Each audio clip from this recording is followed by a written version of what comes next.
এই জন্য তুই তোর ফোনে গুগলটা ওপেন করে নে, এখানে সার্চ বারে গিয়ে লেখ কাট আউট প্রো, এখানে ক্লিক কর। এখানে ক্লিক করে নেওয়ার পর একটা ওয়েবসাইট আসবে, দেখ কাট আউট প্রো, এখানে দেখ একটু স্ক্রল করে নিচে নাম, এখানে দেখ লেখা আছে পাসপোর্ট ফটো মেকার, এখানে ক্লিক কর। এখানে ক্লিক করে নেওয়ার পর একটা ইন্টারফেস খুলবে, দেখ এরকম একটা ইন্টারফেস খুললো। খুলে নেওয়ার পর আপলোড ইমেজ, এখানে ক্লিক কর। ফটো লাইব্রেরিতে গিয়ে তোর একটা ইমেজ এখানে আপলোড করে দিতে হবে। তোর একটা ইমেজ আমি আপলোড করে দিচ্ছি, দেখ এই ইমেজটা তোর আমি আপলোড করে দিলাম। আপলোড করে দেওয়ার পর নিচে দেখ ফটো স্পেসিফিকেশান, এখানে তুই করে নেওয়া হচ্ছে passport size photo, India passport size photo 5x5 centimetre, এখানে ক্লিক করে নে।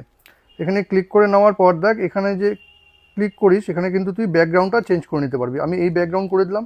তুই যদি চাস তোর জামা কাপড় চেঞ্জ করতে হবে তাহলে কিন্তু এখানে ক্লিক করতে হবে। এখানে ক্লিক করে দেখ এখানে অনেকগুলো অপশন আছে, আমি এই শার্টটা দিয়ে দিচ্ছি। দেখ তোর কিন্তু শার্টও চেঞ্জ হয়ে গেল।